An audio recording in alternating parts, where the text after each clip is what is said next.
Shalom Bapak Ibu Saudara-saudaraku yang terkasih dalam Tuhan Yesus Kristus. Selamat pagi, salam sejahtera bagi kita semua, dimanapun saudara-saudara berada. Selamat datang kembali dalam Renungan Kristen pagi hari ini.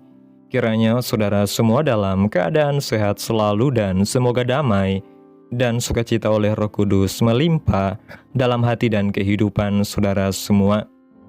Pada pagi hari ini sebelum kita mendengarkan renungan firman Tuhan, mari terlebih dahulu kita berdoa. Segala pujian, syukur, dan hormat serta kemuliaan bagi Allah Bapa kami yang kudus dan kekal, Bapa yang kami panggil di dalam nama Tuhan Yesus Kristus. Kami mengucap syukur Tuhan oleh karena anugerah-Mu di sepanjang hidup kami. Hingga pada hari ini, kami boleh ada sebagaimana kami ada, semua karena berkat dan anugerah Tuhan dalam kehidupan kami. Pada pagi hari ini Tuhan, kami akan mendengarkan firman-Mu. Berbicaralah ya Tuhan, jamah hati kami, berikan kami pengertian untuk dapat memahami firman-Mu. Dan ajar kami Tuhan untuk dapat melakukan firman-Mu di sepanjang kehidupan kami. Berfirmanlah ya Tuhan, kami sudah siap mendengarkan firman-Mu. Di dalam nama Tuhan Yesus kami berdoa. Amin. Bapak Ibu Saudaraku yang terkasih dalam Tuhan Yesus Kristus, ayat renungan kita pada pagi hari ini terdapat dalam Kisah Para Rasul pasal 1 ayat 6-11 yang berkata demikian. Maka bertanyalah mereka yang berkumpul di situ, Tuhan, maukah Engkau pada masa ini memulihkan kerajaan bagi Israel? Jawabnya, Engkau tidak perlu mengetahui masa dan waktu yang ditetapkan Bapa sendiri menurut kuasanya. Tetapi kamu akan menerima kuasa kalau Roh Kudus turun ke atas kamu, dan kamu akan menjadi saksiku di Yerusalem dan di seluruh Yudea dan Samaria dan sampai ke ujung bumi. Sesudah ia mengatakan demikian, terangkatlah ia disaksikan oleh mereka, dan awan menutupnya dari pandangan mereka. Ketika mereka sedang menatap ke langit waktu ia naik itu, tiba-tiba berdirilah dua orang yang berpakaian putih dekat mereka dan berkata kepada mereka, Hai orang-orang Galilea, mengapakah kamu berdiri melihat ke langit? Yesus ini yang terangkat ke sorga meninggalkan kamu, akan datang kembali dengan cara yang sama, seperti kamu melihat dia naik ke sorga. Bapak Ibu Saudaraku yang diberkati Tuhan, setiap kali kita merayakan kenaikan Yesus, kita mengangkat kisah yang sama dengan topik yang berbeda. Salah satunya soal kedatangan Yesus kedua kali. Namun ada 8 hal yang harus kita imani tentang Yesus Tuhan dan Juru Selamat. Yang pertama, Yesus adalah Allah yang kekal karena segala sesuatu diciptakan oleh Yesus. Yang kedua, Yesus adalah Allah yang menjadi manusia yang lahir lewat anak darah bernama Maria. Yang ketiga, pelayanan Yesus selama di muka bumi adalah pelayanan yang agung dan mulia di dunia. Yang keempat, kematian Yesus di salib Golgota untuk menebus manusia. Sebab hanya dengan kematian, dosa dapat dihapuskan. Yang kelima, kebangkitan Yesus dari kematian membuktikan bahwa ia adalah Allah. Yang keenam, kenaikan Yesus ke surga bukti kebangkitannya. Yang ketujuh, kedatangan Yesus kedua kali sebagai Raja di atas segala raja. Yang kedelapan, pemerintahan Yesus yang kekal di surga dan langit bumi baru. Inilah 8 hal yang harus diimani atau dipercaya oleh orang percaya. Pada umumnya kita sudah mengerti apa tujuan kelahiran, kematian, kebangkitan, dan kenaikan Yesus ke sorga. Pada hari ini kita akan membahas bahwa tujuan kelahiran, kenaikan, kebangkitan, dan kenaikan Yesus ke sorga sampai kedatangan Yesus yang kedua kali adalah untuk membangun kerajaan Allah. Yesus menjadi Raja dan kita akan menerima pemerintahan bersama Yesus selamanya. Sebab itu Yesus memberitakan kerajaan Allah. Dari awal sampai akhir pelayanannya, Yesus terus memberitakan kerajaan Allah. Perhatikan Injil Matius pasal 4 ayat 23 Dan Injil Lukas pasal 22 ayat 16. Yesus menjelaskan bahwa ini kali terakhir Yesus dan murid makan dan minum perjamuan suci sebelum kematiannya. Namun bangsa Israel, yaitu orang Yahudi, mengira kalau Mesias datang ke dalam dunia, Mesias akan kalahkan semua raja-raja yang menjajah Israel, dan Mesias akan mendirikan kerajaan yang kekal secara fisik dan tak terkalahkan selama-lamanya. Jadi konsep mereka salah tentang Yesus yang akan berkerajaan. Sebab itu ketika orang-orang Yahudi melihat kenyataan Yesus disalib dan mati, mereka menolak Yesus. Karena konsep yang salah ini tertanam kuat di dalam pikiran dan hati orang Yahudi, termasuk murid-murid Yesus, sehingga yang percaya tidak sampai 3%. Detik akhir saat Yesus akan naik ke surga, dalam Kisah Rasul 1 ayat 6, maka bertanyalah mereka yang berkumpul di situ, "Tuhan, maukah Engkau pada masa ini memulihkan kerajaan bagi Israel?" Jawab Yesus dalam ayat yang ke-7, "Engkau tidak perlu mengetahui masa dan waktu yang ditetapkan Bapa sendiri menurut kuasanya." Yang menentukan waktu dan saatnya kerajaan Allah didirikan secara fisik adalah Bapa di sorga. Di atas kayu salib, Yesus mendirikan kerajaan Allah secara rohani. Kematian Yesus di salib membuka jalan bagi manusia untuk menerima keselamatan atau kerajaan sorga. Maka pilihan masuk surga telah diberikan Allah kepada manusia melalui kematian Yesus di atas kayu salib. Jadi orang yang percaya kepada Yesus akan menerima kerajaan Allah selama hidup di dunia sampai dalam kekekalan nanti. Sedang orang yang tidak percaya kepada Yesus mengalami sebaliknya. Mereka masuk ke dalam kerajaan maut. Apa arti menikmati kerajaan Allah selama hidup di dunia?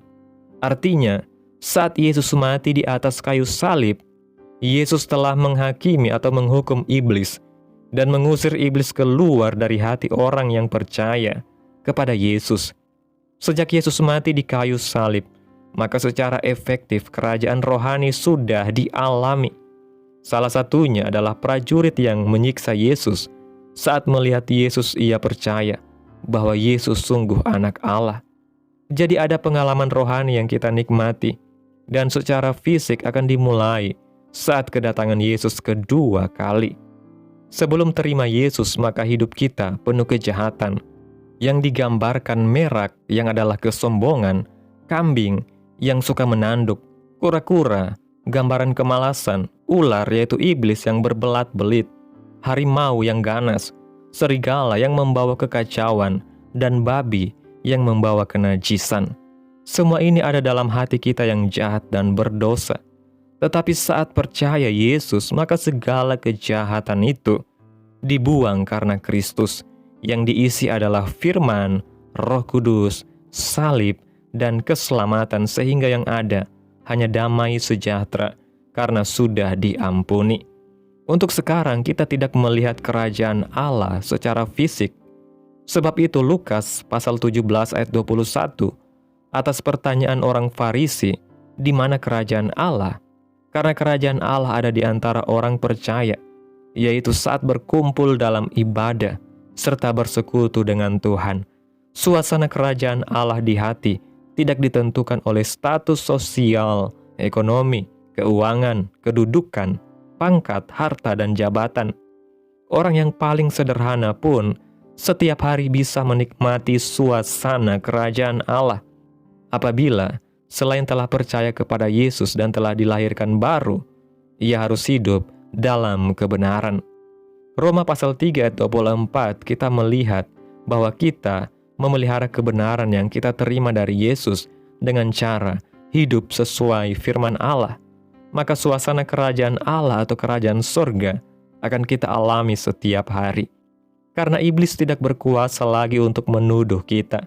Maka Roma 8 ayat 1 menuliskan bahwa tidak ada penghukuman bagi mereka yang ada di dalam Kristus. Selain kita hidup dalam kebenaran, hidup ini juga harus dipenuhi dan dipimpin oleh Roh Kudus.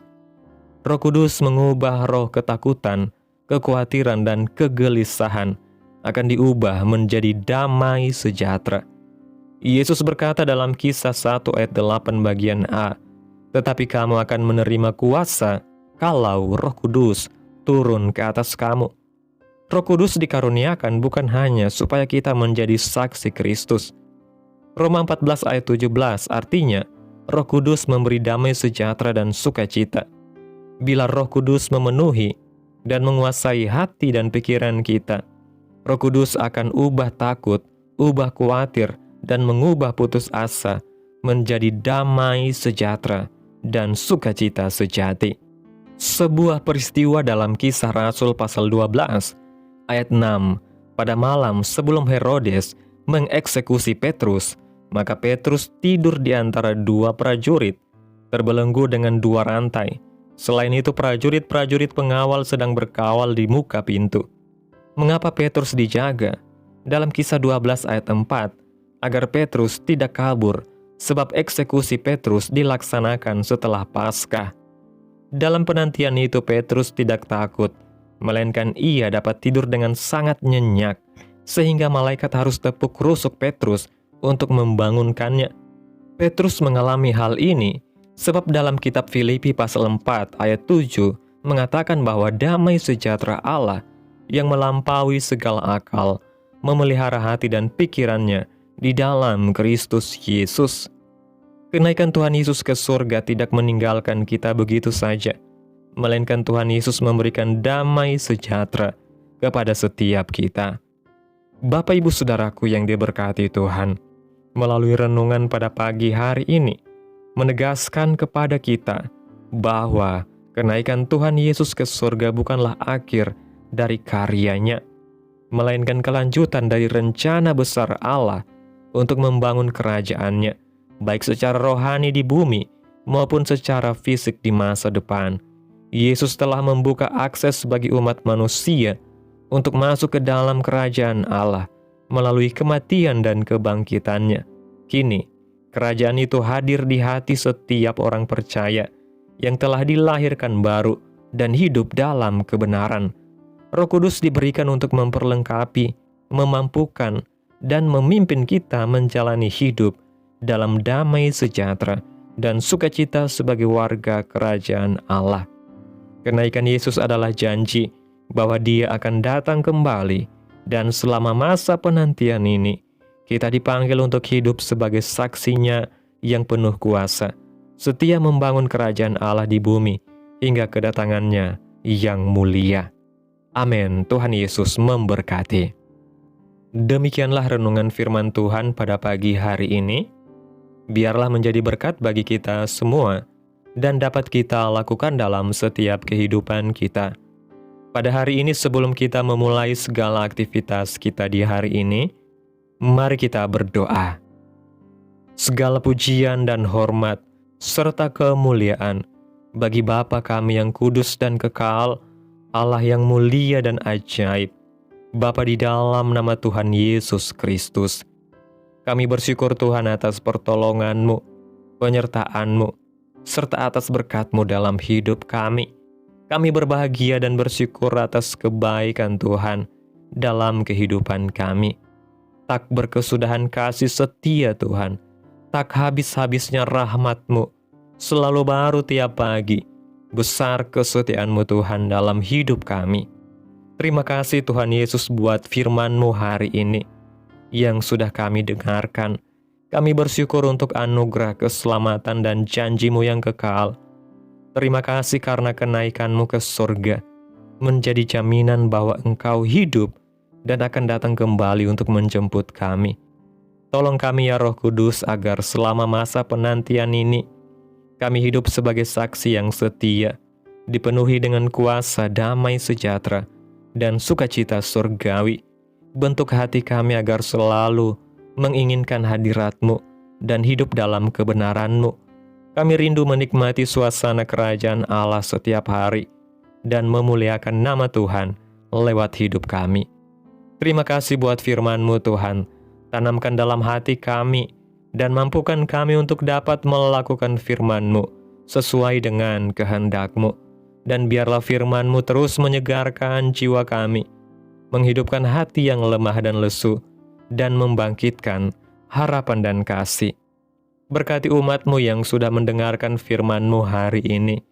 Berkati di setiap saat, tempat, dan kondisi hidup mereka, agar senantiasa selalu merindukan dan membutuhkan firman Tuhan sebagai pelita kebenaran yang memerdekakan dan penghiburan yang menguatkan. Ajarilah kami bahasa firman-Mu dan bimbinglah kami untuk selalu hidup sesuai dengan kehendak-Mu, agar kami selalu dekat kepadamu. Terima kasih Tuhan Yesus buat kesempatan hidup yang masih Engkau berikan. Kami mau pakai untuk hormat dan kemuliaan nama-Mu. Segala pergumulan dan persoalan hidup kami hanya serahkan di dalam tangan-Mu. Engkau yang akan menyelesaikannya bagi kami. Kami hanya berharap kepadamu. Hamba berdoa ya Tuhan, buat umat-umat-Mu yang sudah mendengarkan renungan pada hari ini, yang saat ini sedang mengalami sakit penyakit, pergumulan masalah, kebutuhan ekonomi. Kiranya Tuhan jamah kehidupan umat-umat-Mu, sembuhkan sakit penyakit mereka, pulihkan keadaan umat-umat-Mu ya Tuhan, berkati perekonomian mereka, serta Tuhan beri jalan keluar dalam setiap pergumulan masalah yang umat-umat-Mu sedang hadapi, dan ajar kami Tuhan untuk selalu berharap dan terus percaya sepenuhnya hanya kepada Tuhan Yesus. Kiranya Tuhan Yesus terus memberkati kehidupan kami, keluarga kami, sanak saudara kami, daerah tempat tinggal kami, bangsa dan negara kami, pemerintah-pemerintah kami. Biarlah semuanya dalam berkat perlindungan Tuhan, dan jadilah sesuai kehendak-Mu yang terbaik dalam kehidupan kami. Pada hari ini Tuhan, kami anak-anak-Mu akan melakukan berbagai aktivitas. Kami akan bekerja dan menjalankan tanggung jawab kami. Kiranya Tuhan yang mampukan. Kami serahkan seluruh rencana dan agenda hari ini ke dalam tangan Tuhan, biar Tuhan yang berkarya, dan biarkan semua rencana sesuai dengan kehendak-Mu. Tutup bungkus kami oleh kuasa-Mu Tuhan. Hindarkan kami dari segala kecelakaan, mara bahaya, sakit penyakit, orang-orang jahat, kuasa-kuasa kegelapan, iblis, bencana-bencana alam, hal-hal yang tidak kami inginkan. Tuhan singkirkan, Tuhan jauhkan, Tuhan hancurkan, hanya di dalam nama Yesus. Ampuni dosa dan kesalahan kami ya Tuhan. Jadikan kami pribadi yang lebih baik setiap harinya. Jagai kehidupan keluarga kami. Berikan kami kesehatan dan tuntun kami untuk terus berada dalam jalan-Mu yang benar. Terima kasih Tuhan Yesus, inilah yang menjadi doa kami. Mari kita berdoa. Bapa kami.